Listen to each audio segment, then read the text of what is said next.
All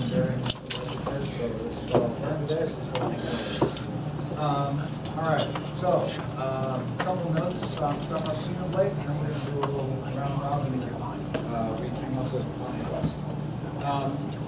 First off, one note on that last case that we did at QA, just now, on the elderly lady who fell down. Remember the three types of patients that we use, male, female, and old people. They are a different group of people. And anybody, we're all gonna get old, it's all gonna happen, sooner or later. I might talk about the brownies. But in all likelihood, you gotta remember these are the individuals who have minor episodes with nasty consequences. Who fell from ground level into something that wasn't even on the ground and broke 3 ribs. What's her 30-day mortality? Anybody tell me what that'll be just from those 3 broken ribs? 30 days? 30-day mortality. 3 broken ribs. 70%. 30%. Good stuff, though. She had a lot of other stuff wrong with her, right? Didn't she have the chiropractor too? Yeah. What's the 1-year mortality from a broken hips? Anybody want to take a stab at it? 50%. 50%. You're telling me I break my hip and have a 50-50 chance of killing me within a year? Oh, it's just bones. You're going to jump out and stab me? Probably not. What you're going to get, though, is you're going to get all the complications from the broken hip. You're going to get the DVTs, the pressure ulcers, the dehydration, the worsening dementia now that you take away your social cues, the delirium, the infections, the treatment transfers to rehab, subsequent MRSA and CDID and antibiotics and readmission and delirium and rehab and MRSA and CDID and morbid and on and on and on and on, and then you die. So you have to understand, with these elderly individuals, you can have relatively mild episodes or mild insults, and they cause cascading, disproportionately dangerous and difficult to handle problems. If you don't mind me putting on my little hat that says I came from a long way away, as compared to other regions of the country, Stanford and Darien in particular tend to have a disproportionately larger number, statistically speaking, of well-educated, relatively well-off people compared to some of the places I've been. Most of the time, in Greenville, North Carolina, most of the 70 or 80-year-old people are strong there because they're all dead. Everyone gets heart disease and diabetes and dies at 50-something. We had the second highest heart disease rate in North America. We had the highest number of past due lung per person per square mile in the country. Imagine that. I was driving down Main Street, actually in Greenville, and I was driving down one day and I went Arby's, Burger King, McDonald's, Arby's, Burger King, Chick-fil-A, Dunkin' Donuts, Popeyes, Kentucky Fried Chicken, Arby's again, in the space of about half a mile. That's scary. That just doesn't really exist here. What does exist here is people who have the means and the capability to live independently longer than they probably should. And then you end up in situations like in that last call, where you have somebody who's had a couple calls, had a couple of slow learning illnesses, probably hasn't been to a doctor in a long time, didn't really need to, status quo, everything's fine, so they thought, except they actually had 4 or 5 different underlying problems that simply weren't diagnosed. It wasn't that she had no past medical history, she just didn't know what it was. And so a lot of times you will get these problems where you'll have some seemingly minor thing that tips the balance over and they can no longer handle the collective weight of their pathology. So be suspicious for that, especially on the vague calls, especially with elderly individuals. I'll give you one more example in case you want someone to drive it home. I had a guy, my last year residency came in, he was 85-ish, and he came in for chronic weakness. I mean, y'all know that an 85-year-old with generalized weakness, that could be anything, right? That could be sepsis, it could be urinary tract infection, it could be pneumonia, it could be dehydration, it could be electrolyte disorder, it could be dementia, it could be falls, it could be neglect, it could be psychosis, it could be multiple medications. What's the most common cause of delirium in old people? Our meds, right. What we had multi-organ metastatic cancer and pneumonia. It had reached almost every organ in his body. I said, when's the last time you went to the doctor? He said, when I was discharged from the Navy. When was that? The end of World War II.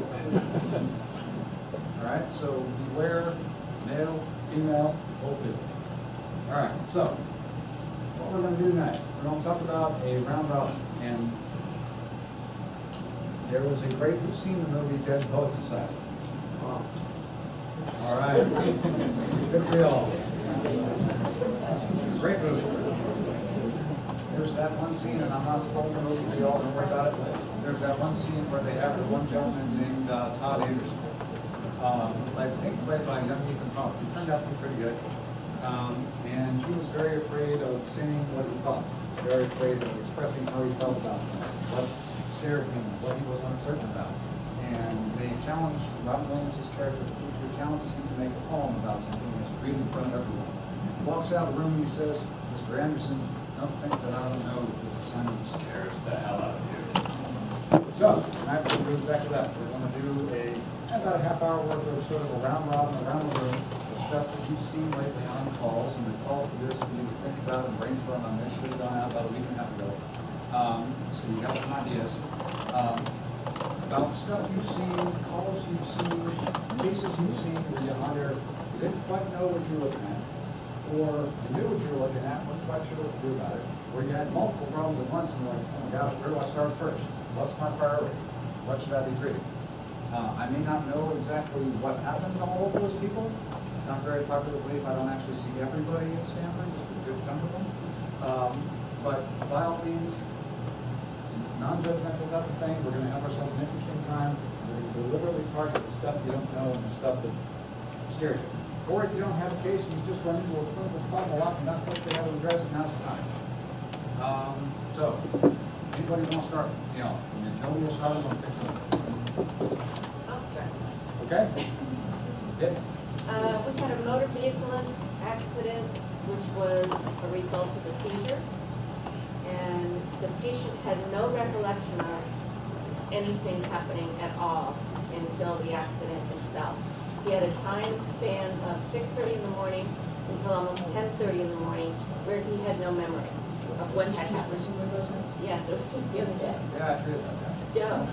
So evidently, his story was that he was on his way to the hospital to go to work, but he felt dehydrated, and so the hospital had given him an IV bag, a solution, and then he went to drive home and never made it home, but didn't remember any of that until I asked him on the way to the hospital, what's this Band-Aid on your arm for? He said, oh, I was in the hospital this morning because I had an IV bag. Just no memory. And so this was my first seizure call too. So it was everything was very interesting. And just to watch him come out of the whole seizure and have recollection of time. And then frustration. And then anger. It was, and then guilt and then license removal. yes, license removal was the big one. But So here's the fun part. You highlighted a bunch of interesting things. First off is the dangers of nepotism. Joe did not go to the hospital that day. Joe was let's call him Joe Smith, just for anyone to say. Joe Smith worked in a variety of departments in the hospital, which shall remain anonymous, but when Joe was working that day, he developed sudden onset of vomiting and other things, either from some bad food he ate or something. And he said, hey guys, I'm having a lot of problems with nausea and vomiting, and somebody popped an IV in his arm, gave him full of Zofran on the job. He was never a patient anywhere. He had no record in the ER or anywhere else. He was treated on the side in the closet, as they say. That's extremely dangerous because stuff like this happens. Whoever did that is probably liable for part of the cars and anybody who got hit by that vehicle, whoever chooses to act. Anyway, Joe is dehydrated. Joe vomited up all of the Kepper he was supposed to be taking for the procedure. Therefore, he doesn't have any Kepper on board, so he seized, crossed the double line, and hit somebody. Pretty much head on. And then got traumatized and IV and certain other accounts.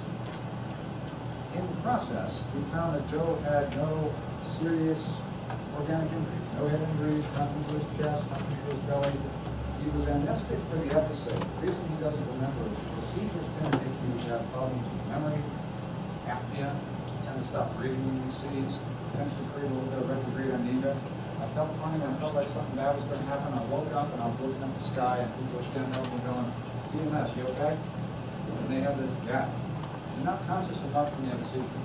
Let's talk about the different types of seizures. You can have a focal or localized seizure, where only a small part of your brain fires. And that part of your brain that fires, whatever part of your body that part of your brain controls, so it's the right side of your head to control some on the left side of your body, left side of your head controls some on the right side of your body, that part of your brain fires, and that part of your body that it controls seizes. So if I have a seizure, right now, on this side of my head, this side of my body will shake and move. Now, that is a focal seizure. A complex or generalized seizure, and that can happen either from the get-go or start focal and then secondarily generalized across the brain, involves both hemispheres of your head. And at that point, that's when you get the classic dance. So that, by definition, when you have a complex generalized seizure, has to cross both sides of your brain. At that point, the consciousness shuts down. You don't remember anything. You can't take instruction. Sometimes people can talk through focal seizures, or they can fake it, and they will love it, and lie to you. But that's a story for another day. You can't talk through a complex seizure.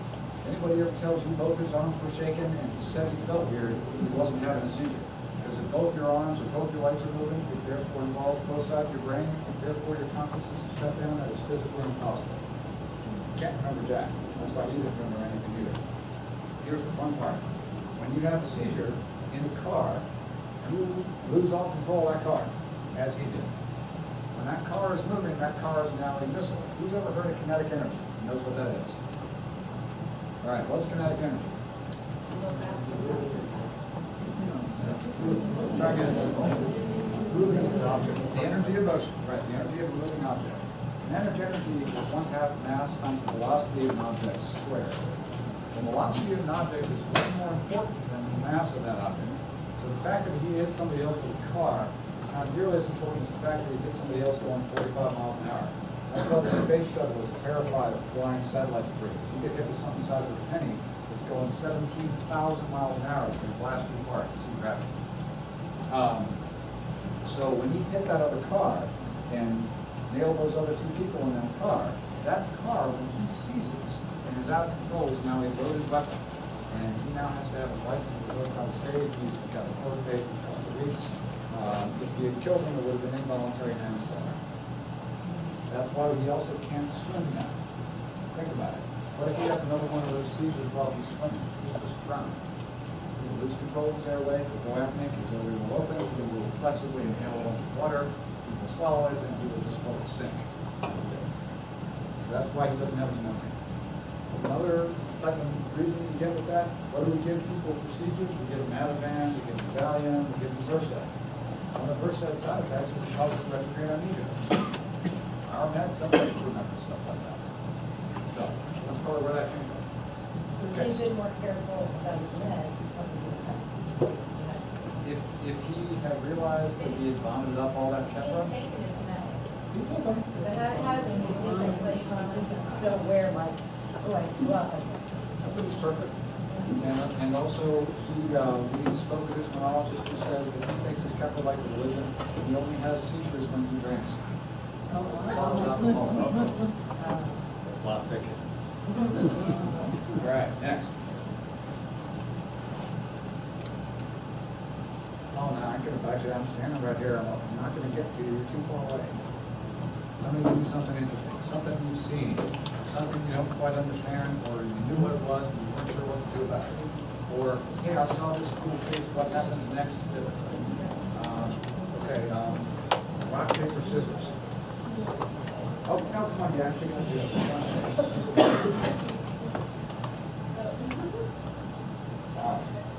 This could go on.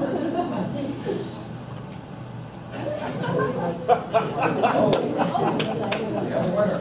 Okay, yeah. So I had a injured with a pulse of 19, about 2 weeks ago, like 19. Just to clarify. So we dispatched because he has a pulse of 19, and they kind of just, he had to get a pacemaker, and they gave atropine. But I'm just confused why he didn't quit. His blood pressure was low. How old? Goldfish. Was he symptomatic? Not really, he was just pale. All right, did you feel kind of tired? Was he able to get up and walk around? Did you get headed? Yeah, he was able to walk around, not that lightheaded. He generally felt just a little off. Yep, okay, good idea. So how did he not code? Why did he die? Here's the thing, there are multiple different kinds of bradycardia. You can have, everybody knows normal sinus rhythm. Sinus bradycardia is a normal rhythm controlled by your sinoatrial node in your heart that just happens to be slow. By slow, I mean under 60 beats a minute. After that, you can have various degrees of heart block. There's first degree heart block, which is, I'm not going to get too far into the electromechanical distinction of what this is. There's second degree type 1, there's second degree type 2, there's third degree, there's ventricular escape, and then there's pretty much, agonal or coding. If you have a heart rate of 19, typically ventricular escape is like 20 to 40. If you got a heart rate of 19, you either have profound sinus bradycardia, or chances are you got a pretty significant heart block. So what do I mean by heart block? The heart block is normally your electrical signals go from your atria to your ventricles. And what they do is the atria transmits the signal to the ventricles, and ventricles beat every time the atria tells them to. If you have a heart block, the atria may be doing their thing, and the atrioventricular node in the middle is blocking all the signals. You don't see anything, don't listen to me, there's nothing going on over here, don't do anything. And the ventricles don't beat as often as they should. And so the ventricles, at some point, will sense this and actually start trying to do something. And they'll beat it like 20 and 40 beats a minute intrinsically. And so he was probably pale because he was hypoperfusing in general. He probably didn't code because so long as he didn't exert himself, he had just enough blood supply to keep his heart and his brain functioning. He was probably an older gentleman, probably sedentary, and he felt off, he felt tired because he was just on the cusp of what he was able to do to use his brain and his heart without dumping his blood pressure. $50 for donuts, if he had stood up real fast or walked up the stairs, he probably was falling. Having bradycardia does not necessarily mean that you are imminently going to code. So let's talk about the causes of bradycardia.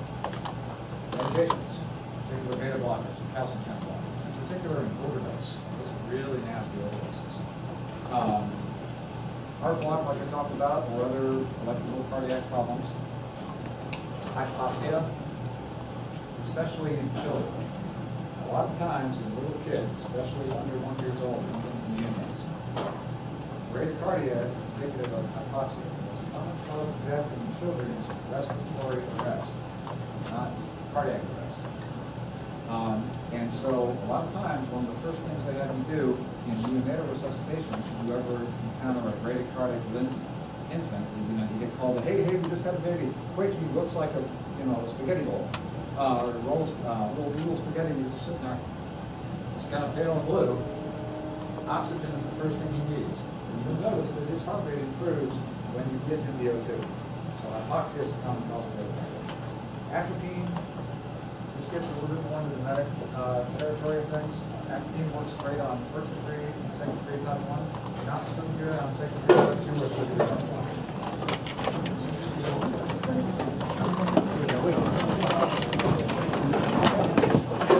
Anyway, he did not code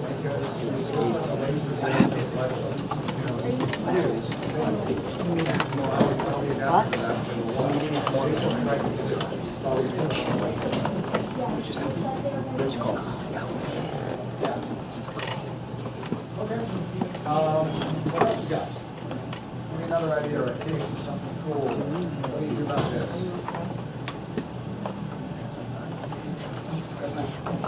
How about the drama on, the other day, the motor vehicle versus pedestrian in Darien, and she has a big laceration on her forehead. She had no other injuries, no abrasions, nothing anywhere, no swelling, no bruising, no fractures, no crepitus, nothing anywhere that we could find other than a laceration and her two places lower lip.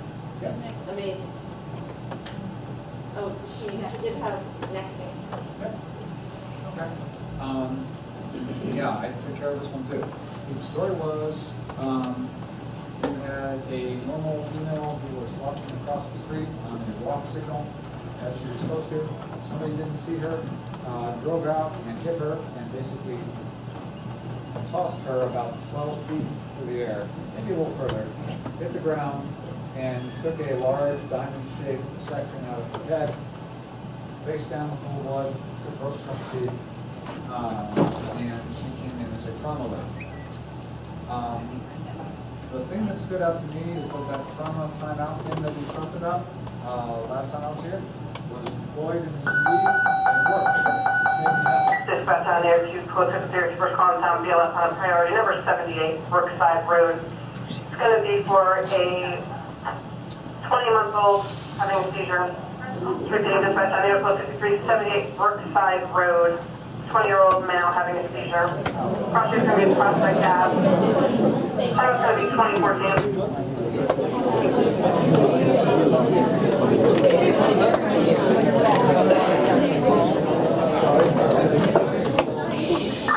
Dispatch, Slight difference. 313. Doesn't matter that it's, I don't care if he's 3 or 30 or purple. A, B, C, D, E. Airway, breathing, circulation, disability, exposure. For non-sustained report party is constant. Something to watch. Need medic, stop the seizures, call your medic, will stop the seizures. So, back to the other case, the gal who got tossed. The thing that stood out to me the most that I was proudest of both the medics and the trauma team, was the trauma timeout that we used. Remember how we did that procedure last time? We talked about how that's going to work. It was remarkably quiet. How many times you guys been in on trauma work where the first thing you said to the patient, now there's going to be a lot of people talking, and a lot of stuff's going to happen real fast. Yeah, a lot of stuff happened real fast. 1 or 2 people talked, it was chill, and it was over in 6 minutes. It was remarkably calm, quiet, orderly, effective. She got pan scanned, trauma fixed her lip laceration, her face. She broke a couple of teeth, did not break her jaw. She didn't have any internal organ damage at all, which she was very, very lucky. Her neck was a little bit sore, but they were able to clear her C-spine. And she was told to return to the trauma service clinic the next day to ensure that she was feeling okay, and also to ensure that there wasn't any extra bleeding going on, because she ended up with a, not retroperitoneal, but posterior hematoma in the muscles of the back. You guys understand the difference between those two? If you don't, it's okay. So raise your hand if you don't. Okay. Here's the deal. Your abdominal cavity is like a box. Here to here, front to back. Outside that box is your skin. Having a retroperitoneal bleed means that you have bled into the back of the box, but you're still in the box. You're still inside the abdominal wall, behind the kidneys, but you're not in the muscle and the tissue and the fat in the actual outer skin. So you're talking about like a bleed behind the kidneys, a bleed behind the intestines. It's still inside the abdominal cavity if you were to open her up with your hand. She did not have a retroperitoneal bleed. She had a bleed in the skin that's actually outside of the abdominal wall box. And thus she was allowed to go home. This is by CT? Yes. That was the impact where she Probably. So let's talk about Waddell's triad in children. We're talking about getting hit by cars. And by children, I mean like, 5-year-olds, toddlers. So what's the most common cause of death among 15 to 45-year-old, normal adult, especially adult men? Trauma. Car accidents in particular. What's the most common cause of death overall in infants, anybody less than a year old? Usually respiratory problems of some sort, let's face it. Interestingly, what's the most common cause of death among children less than 1 year old? Trauma standpoint. Homicide. Murder. Not kidding. So, while we're talking about getting people in cars, children, imagine this thing here is imagine this is the car. And I'm about to get hit by this, kind of Volvo-shaped car. I'm me. And you notice it's going to hit me out here. Because I'm walking along, and it's going to get me in the femurs and median shins. So a lot of times when you have an adult who gets hit, you're going to get hit from the legs and the lower back. Children are lower to the ground, as is their center of mass. And so if you're a 5-year-old walking and you get hit by a car, it's going to hit you in the abdomen instead. It's going to hit you higher. You are shorter. gonna hit you in the abdomen, it's gonna hit you in the femur, and then it's gonna toss you backwards, and you're gonna get a skull fracture. And that combination of things is called lateral fracture. And it's something that children are easily almost as difficult or not. The other reason that she didn't have much potential abdominal injury is just with her obese. She had abdominal fat pattern. I'm surprised that she didn't break her head, but good for her and her lung density that helped. If she was 85 years old, she probably had the internal bleed. It probably would have killed her with a complication. It's a pretty high range rate.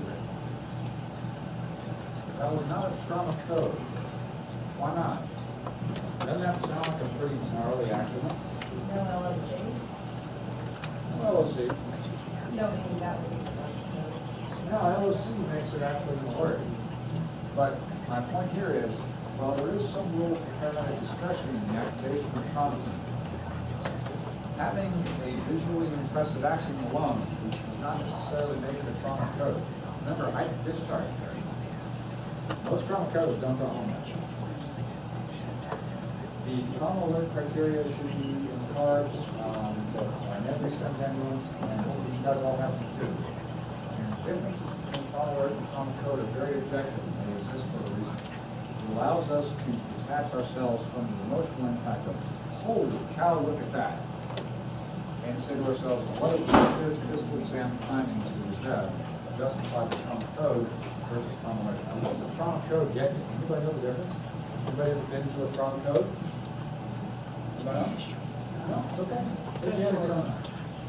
Okay. A trauma alert gets you the trauma team, and by the trauma team, I mean the intern,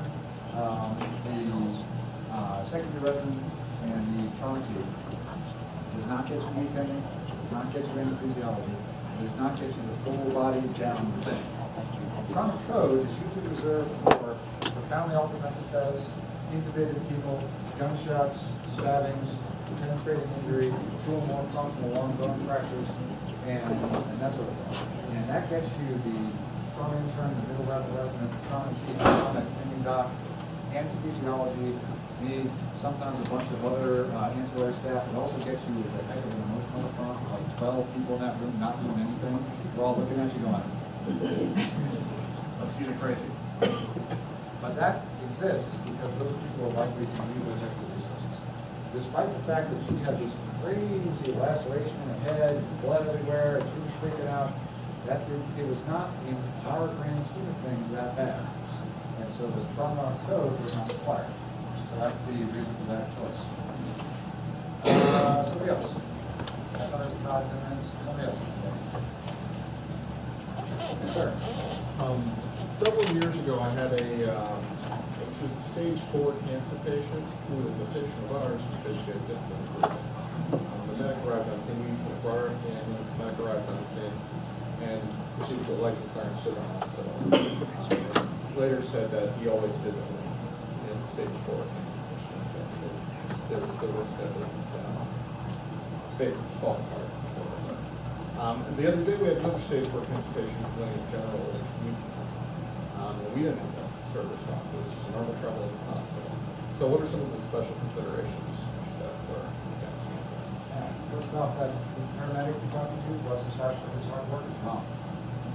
So, who knows what, and you touched on a bunch of topics without knowing this, we're gonna talk about it. Who knows what EMD is? What is it?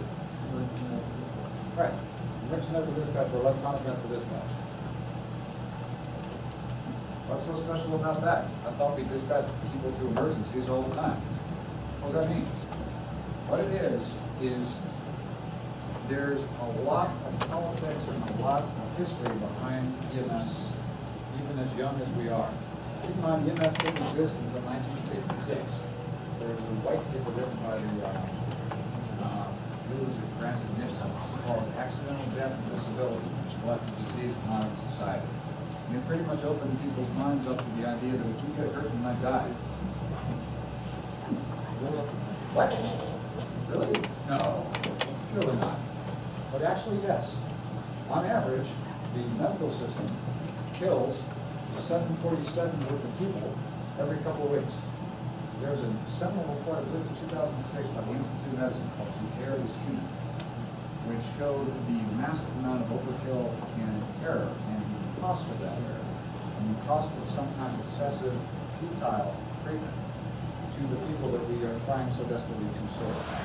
That gets into a complicated discussion about the culture of how we do medicine and how we approach death, which really isn't within the scope of my ability to address in the next 5 minutes.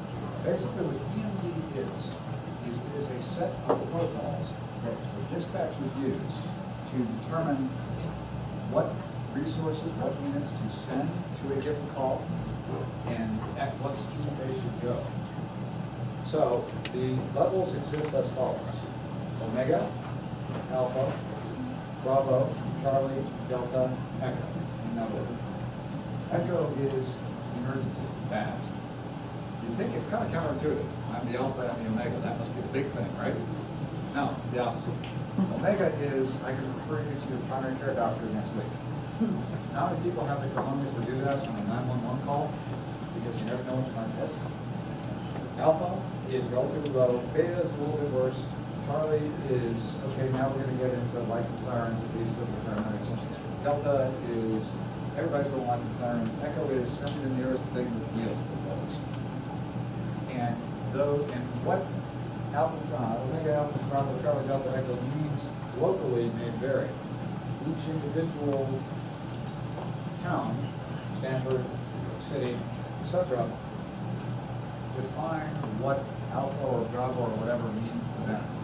But I guarantee you, in our town, we have limits that say on a Charlie call, Charlie means the paramedic unit that's in the area goes hot, or the paramedic unit goes cold, and the closest nearby fire engine goes hot.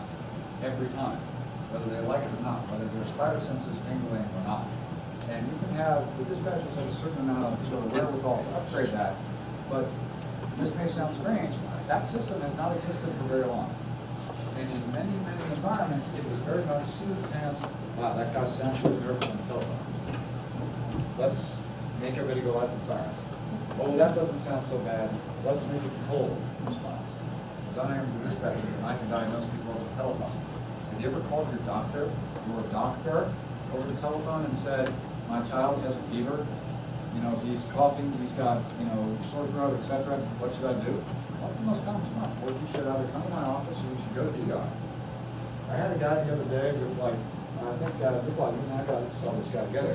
He had congestive heart failure and pneumonia. And he called in, the family called into the telephone and said, Dad's a little confused. And his doctor called him in a prescription from the doctor and went, take that. That was oh my God.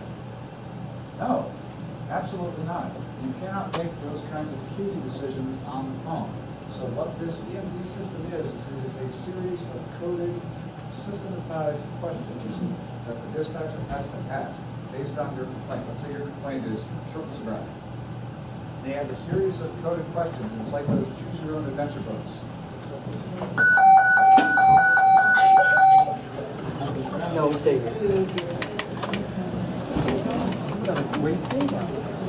Dispatch to post 53. Second response crew request to respond. Number 78 Brookside Road. Repeating dispatch to post 53. Your second response. Request to respond to number 78 Brookside Road, crossing Prospect and Aniston Lane, around 2028.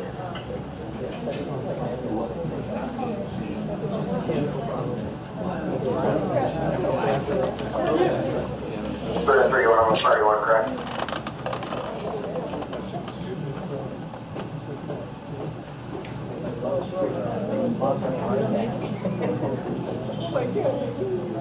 Okay. So those coded questions that dispatch asks basically become a choose-your-own-adventure book where if they say this, it becomes an Alpha. If they say this, it becomes a Charlie. If they say this, it becomes a Delta. And therefore, the response to the scene is coded that way. The fire engine will go hot because they're closer. The paramedic unit will follow cold, i.e. normal travel, no lights and sirens. And that's the way it is. Now, if the paramedic has some wherewithal to decide, driving to the hospital, lights and sirens, if that helps. Here's the dirty secret of the fun part of driving lights and sirens. It's fun. It's interesting, isn't it? Who's ever heard of siren side? Siren side is the fact that you outrun the sound of your sirens at 55 miles per hour. Anybody ever driven an ambulance at 85 miles per hour because it's fun? Okay? I know how that goes. It's interesting. So the normal people are gonna come back with, what'd you do today? Well, I wrote a letter to my boss and I was ready to have fun. It was very exciting.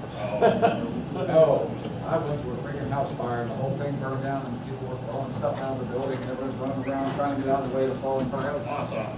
That's why we do this sort of thing. We like to help people. We like things that are interesting and exciting.